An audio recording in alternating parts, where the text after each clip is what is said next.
अगर आप मुझसे पूछेंगे कि एक प्रोग्रामर के लिए कौन सा स्किल सबसे ज़्यादा इम्पोर्टेंट है, तो मेरा आंसर होगा problem solving and logic building skill. और आज की इस वीडियो में हम लोग इसी टॉपिक के ऊपर बात करेंगे कि कैसे आप अपनी problem solving and logic building skill को इम्प्रूव कर सकते हैं। So stay tuned.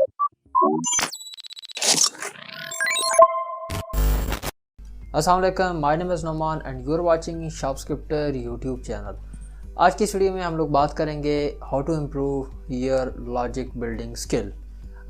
किसी भी प्रोग्रामर के लिए फ्रेमवर्क सीखना, कोई प्रोग्रामिंग लैंग्वेज सीखना, न्यू टेक्नोलॉजी सीखना इम्पोर्टेंट होता है। डेफिनेटली उसको सीखनी चाहिए, न्यू टेक्नोलॉजीज़, न्यू फ्रेमवर्क, अपने आप को अप टू डेट रखना चाहिए।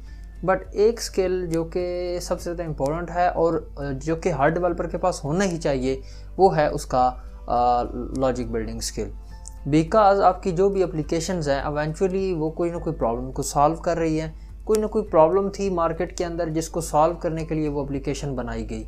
तो इट्स मीन कि everything is about solving the problems. तो अगर आप एक अच्छे प्रॉब्लम सॉल्वर नहीं होंगे, अच्छे लॉजिक बिल्डर नहीं होंगे, दैन आपके फ्रेमवर्क्स, आपकी टेक्नोलॉजीज़, आपकी लैंग्वेजेस आपको ज़्यादा हेल्प नहीं दे पाएंगी। So it is important to work on these skills as well. Question arise कि हम कैसे लॉजिक बिल्डिंग और प्रॉब्लम सॉल्विंग स्किल्स को इम्प्रूव कर सकते हैं। ना यहाँ पे टू मेन मैं चीज़ें बताना चाहूँगा। सबसे पहले जो कि आपने माइंड में रखने, टू ऐसे फैक्टर्स सबसे पहले मैं आपको बताऊँगा जो कि नॉर्मली जिनके ऊपर आपका कंट्रोल नहीं होता। ठीक है, ये ऐसे दो फैक्टर्स हैं जिनके ऊपर आपका कंट्रोल नहीं है। सबसे पहले तो कुछ लोग बाय बर्थ ही ज़्यादा प्रॉब्लम सॉल्वर होते हैं, उनकी क्रिटिकल थिंकिंग एनालिसिस स्किल बाकी लोगों से बेहतर होता है। ये जेनेटिक्स के अंदर होता है। इसको आप यानी कि आप ये कह सकते हैं कि गॉड गिफ्टेड स्किल उनके पास होता है प्रॉब्लम सॉल्विंग का। तो एक तो ये चीज़। सेकंड जो फैक्टर है, जो कि जिसको आप कह सकते हैं कि जिसको आप फैक्ट कह सकते हैं, वो ये है कि जब आप फील्ड में काम करते रहते हैं, आप डेली न्यू प्रॉब्लम्स को टैकल करते हैं और कुछ वक्त के बाद जब आप एक्सपीरियंस बंदे हो जाते हैं, 5 साल 10 साल, तो वो प्रॉब्लम्स आपके लिए रिपीट होना शुरू हो जाती हैं। तो देन आप के लिए उनको सॉल्व करना मुश्किल नहीं होता। लेट्स से आपने एक दफ़ा एक प्रॉब्लम देखी, उसको मुश्किल हुआ सॉल्व करने में, कुछ अरसे बाद दोबारा वो देखी, अब थोड़ा और आसान हो जाएगा, फिर दोबारा वो देखी, वो और आसान हो जाएगी सॉल्व करना। तो इस तरीके से जब आप एक्सपीरियंस हो जाते हैं तो एवेंचुअली प्रॉब्लम सॉल्विंग आपके लिए आसान हो जाती है। सो ये दो ऐसे फैक्टर्स हैं जिनको हम अवॉइड कर सकते हैं, जिनको हम इग्नोर कर सकते हैं, जो एवेंचुअली जो है प्रॉब्लम सॉल्विंग स्किल, जिसको हम कहते हैं कि प्रॉब्लम सॉल्विंग स्किल इस बंदे में है। तो ये दो फैक्टर्स हमने साइड पे कर दिए। उसके अलावा अब आपने अपना प्रॉब्लम सॉल्विंग स्किल अगर इम्प्रूव करना है तो आप एक्सपीरियंस भी नहीं है, आपके पास बाय बर्थ भी कोई इस तरह का क्रिटिकल थिंकिंग प्रोसेस नहीं है, तो आप कैसे कर सकते हैं। फर्स्ट एंड फॉरमोस्ट थिंग जो आपने करनी है वो है आप ज़्यादा से ज़्यादा प्रॉब्लम्स को सॉल्व करें।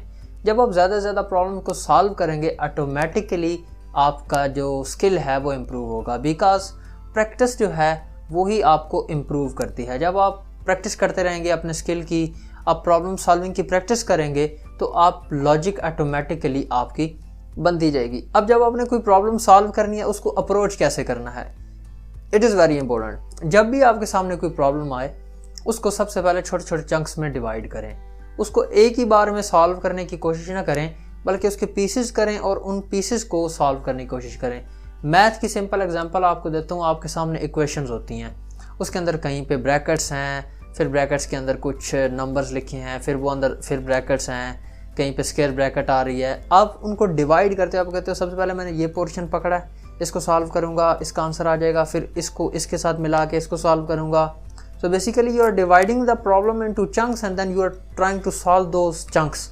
तो सेम गोज फॉर प्रोग्रामर्स। आपको जब भी प्रॉब्लम आए, आप प्रॉब्लम देखें, उसको आपने सॉल्व कैसे करना है, आपने अप्रोच कैसे लेनी है, आपने उनको छोटे टुकड़ों में डिवाइड करना है, ईजी टू सॉल्व उसके पार्ट्स बनाने हैं, एंड देन उनको आपने अप्रोच करना है। तो ये पहली चीज़, आपने ज़्यादा से ज़्यादा प्रॉब्लम टैकल करें और उनको सॉल्व करें by dividing them into the chunks. दूसरी चीज़ आपने क्या करनी है, आपने डाटा स्ट्रक्चर्स एंड एल्गोरिथम्स के ऊपर फोकस करना है।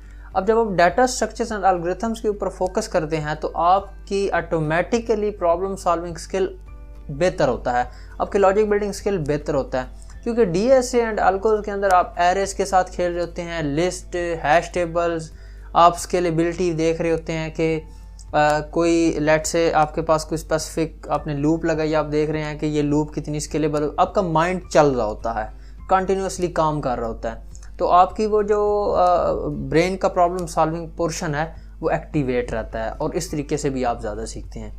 अब जब आप डाटा स्ट्रक्चर्स एंड एल्गोरिथम्स पे फोकस करोगे तो आई एनकरेज यू कि आप हैकर रैंक पे जाएं, कोड शेफ पे जाएं, इस तरह की साइट्स पे जाएं और वहाँ पे आपको कोडिंग चैलेंजेस मिलते हैं, अब उनको सॉल्व करें मोर स्पेसिफिकली। यहाँ पे आप अपने data structure and algorithm skills को यूज़ करेंगे और साथ अपने प्रॉब्लम सॉल्विंग स्किल को यूज़ करेंगे, और उन प्रॉब्लम्स को जब आप सॉल्व करेंगे तो ये जो कम्बिनेशन बनेगा ना, ये ऑटोमेटिकली आपके उस प्रॉब्लम सॉल्विंग के स्किल को इम्प्रूव करेगा। अब आप मैंने बात की थी प्रॉब्लम्स को सॉल्व करें, बट कौन सी प्रॉब्लम्स, वो इन्हीं प्रॉब्लम्स की मैं बात कर रहा हूँ। हैकर रैंक, कोड शेफ, इनके ऊपर आपको बेसिक से लेके एडवांस लेवल तक की आपको प्रॉब्लम मिल जाएंगी। तो आप प्रॉब्लम्स को पकड़ें, वो कोई डाटा स्ट्रक्चर की हो सकती है, कोई एल्गोरिथमिक प्रॉब्लम्स हो सकती है, उसको पकड़ें और उसको आप सॉल्व करें। वहाँ पे आपके कोडिंग स्किल भी इम्प्रूव हो रहा होगा, प्रॉब्लम सॉल्विंग तो हो ही रही होगी, कोडिंग स्किल भी इम्प्रूव हो रहा होगा, डीएसए का स्किल भी इम्प्रूव हो रहा होगा। तो ये आप कह सकते हैं कि एक तीर से आप कई शिकार कर रहे होंगे। तो ये कुछ छोटी छोटी चीज़ें हैं जिनको आपने माइंड में रखना है, प्रैक्टिस करते रहें ज़्यादा से ज़्यादा। प्रॉब्लम सॉल्विंग स्किल प्रैक्टिस से ही आता है। 2 फैक्टर्स बता दिए आपको इनिशियली, वो उनके ऊपर हमारा कंट्रोल नहीं है। उसके अलावा आप प्रैक्टिस के थ्रू प्रॉब्लम सॉल्विंग स्किल और अपना लॉजिक बिल्डिंग स्किल जो है वो इम्प्रूव कर सकते हैं। बाकी लोगों का कोड देखें कैसा लिखा हुआ है, उससे आपको आइडिया होगा कि लोग कोड कैसे लिखते हैं। That thing will also help you guys to improve your logic building skill. इसके अलावा अगर आपके माइंड में कोई टिप है specific to problem solving and logic building skill, तो आप कमेंट सेक्शन में वो मेंशन कर सकते हैं। किसी और का फ़ायदा हो जाएगा, कोई और बंदा सीख लेगा, आपके नॉलेज से किसी का बेनिफिट हो जाएगा। मेरे लिए कोई क्वेश्चन है तो आप कमेंट सेक्शन में छोड़ सकते हैं। तो बस आज के लिए इतना ही। अगर आपको वीडियो पसंद आई है तो वीडियो को लाइक और शेयर करें। अगर आपके माइंड में कोई क्वेश्चन है तो कमेंट सेक्शन में लिखना भूलिएगा। ज़िंदगी रही तो फिर मिलेंगे इंशाल्लाह, नए साथ, तब तक के लिए अल्लाह।